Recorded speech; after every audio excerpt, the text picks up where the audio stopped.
الله أكبر الله أكبر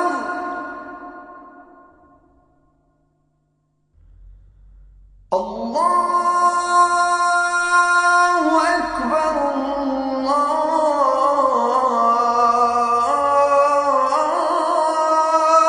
أكبر. Welcome to Let the Quran Speak. My name is Sophia, I'm your host. The aim of Let the Quran Speak is to help you gain deeper insights into Muslims and Islam, as it is practiced here and in other parts of the world. In this episode, cheating. We live in a time in which cheating is pervasive, whether it be at school, work, or in relationships. Why do people feel the need to cheat, and how does Islam view cheating? Before we answer those questions, what Islam says about blasphemy. A teenage Christian girl has been charged with blasphemy in Pakistan for allegedly desecrating the Quran. Yet the Quran does not speak about blasphemy as a crime. Where and when did this crime arise, and is it legitimate to impose harsh punishments for those convicted of the crime?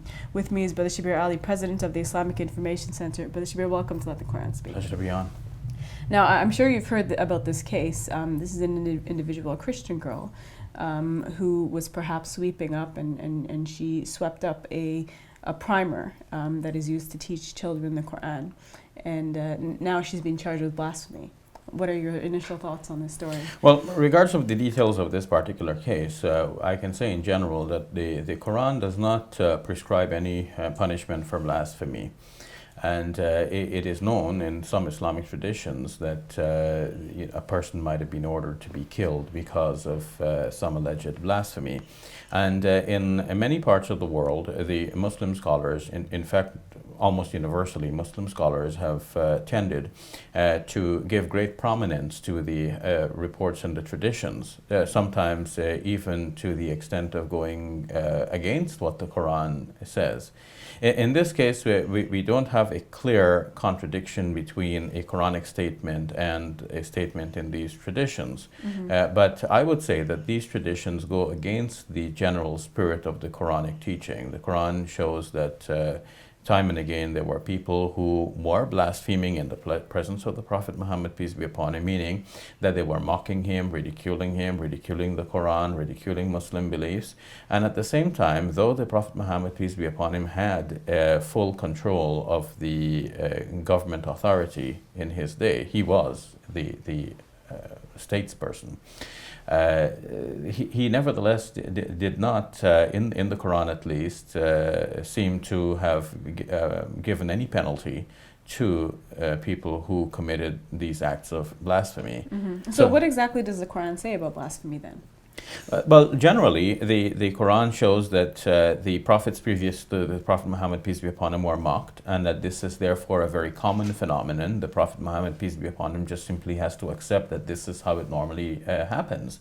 A prophet comes, he preaches a message from God. There are many who do not like that message. They ridicule the prophet, they mock him, sometimes they even harm the prophet. We read that the prophets prior to our Prophet Muhammad, peace be upon him, were sometimes killed. Mm-hmm. So rather than the blasphemers being subject to this punishment, it was the blasphemers who in fact killed the prophets because they did not like the message that was being preached by the prophets. So it's very strange that Islamic law so evolved as to now take the opposite tact of instead of presenting reasonable argument and proof, which the prophets were doing, to prove that their position is right, instead of using persuasion and exhortation, which the prophets did, now the Muslims are using, the tools of government mm-hmm. And power to suppress and to eliminate any dissenting view from the standard Muslim view. Mm-hmm.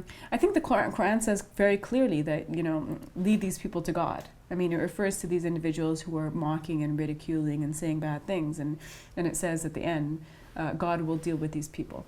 Exactly. Now, we know in the modern study of logic that one of the logical fallacies in an argument is to use what is referred to as argumentum ad baculum. It's arguing by use of force. Mm-hmm. This is recognized as a fallacy in the sense that If you're trying to prove a point to somebody else, you're trying to convince them that you're right, then you either use persuasion and logic and reason, or if none of this is working, you force the person to agree with you.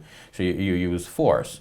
It so happens that this is how the Islamic law came to evolve and came to be represented in this way. The scholars became intellectually lazy.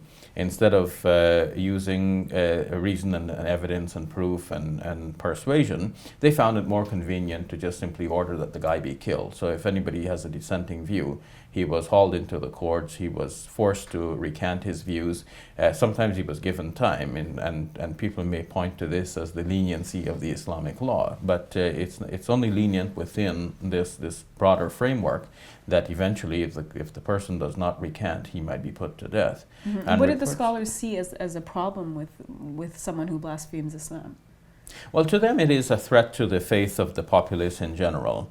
If they think that if they allow a person to say whatever he or she wants, then this will cause doubt in the faith of the masses. And of course, the way to remove such doubts is to use evidence and proof and logic, and they should give the arguments that will convince people, rather than to suppress dissenting views by these so-called blasphemy laws, because by suppressing or attempting to suppress the views in this way, you only give more prominence to them, you give them more importance than they actually deserve, and you make people more curious in the end. Now, in our modern world, people are literate, and dissenting views are available at the click of a mouse. It's all over the internet. The way to deal with these dissenting views is to disprove them by reasonable arguments, and it is a noticeable lacuna in modern Muslim scholarship that these dissenting views are not being approached in this way. The scholar who comes out from many of the world's leading universities that train scholars to be imams and Muslim leaders, in fact, do not take a reasonable approach to these subjects. Mm-hmm. And I guess at the end of the day, Muslims have to realize that dissenting views will exist anyway, right? We might not necessarily be able to demolish all of them. People have different points of view. In fact, this is what the Quran actually says. The Quran in Surah 5, verse 48, for example, says that for everyone there is a traced out way, there is a manhaj, a path to follow, a set of laws, and people will continue to differ. Elsewhere in the Quran it says, وَمَا زَالُوا يَخْتَلِفُونَ. They will continue to differ with each other. This is the nature of life. This is how God created people. The 10th especially surah. if people have different religions. Exactly. As in this case, there was a Christian girl involved. Yes, and some people have no religion, and some people are opposed to religion. Mm-hmm. And the Quran makes mention of this diversity of human beings and says that if God wanted, He could have made all people believers, but He has left it such. So if God has left it such, who are we to intervene and try to make it different? The problem has been that over the centuries, Muslim scholarship has tended to shun reason. So they themselves found it impossible to advance the use of reason in presenting their own ideas and arguing for what they believe to be correct. So there's no argument anymore. There's no need to prove that what you believe is correct. It was only imposed in many parts of the world, and sometimes on pain of death. Mm-hmm. Muslim scholarship now has to rise to the reality of our present situation. We no longer live in enclaves where there is a Muslim rule in a certain land and the land is protected from information from outside. Now the information is everywhere with everyone. People are asking questions. They need reasonable answers. And the reasonable answers can only be given by people who are in fact willing to take up the mantle of reason and to look at our religion in a reasonable way, explain it in a reasonable way, apply it in a reasonable way. And in fact that itself begins to alleviate or remove the questions and alleviate the doubts. Mm-hmm. Because when people can see that Islam is a reasonable system, they will embrace it as their own, whether formally or sometimes informally, just mentally. Some people look at it and say, yeah, that's true.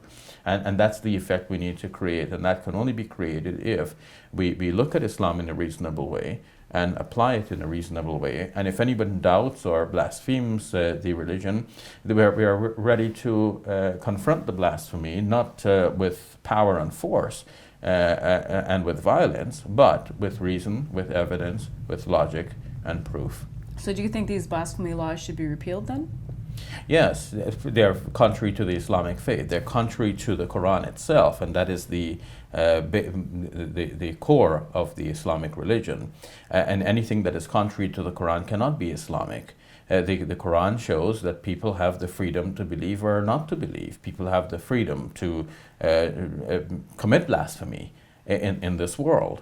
As they were doing in the Prophet's time. Exactly. But of course, their retribution will be with God in the life hereafter. And God will take them to account. And all Muslims need to do in this life is to deliver the message. The common statement in the Quran in response to these statements of blasphemy and blasphemous statements is وَمَا عَلَى الرَّسُولِ إِلَّا الْبَلَاغُ. The messenger has the responsibility only to deliver the message. The Quran warns the Prophet Muhammad, you are not a supervisor over them. So if the Prophet was being hurt by this, and God says, we know that what they're saying is hurting you, and yet the Prophet was not allowed to hurt them. All right, thank you for that, Brother Shabir. You're welcome. We'll take a break. When we return, cheating.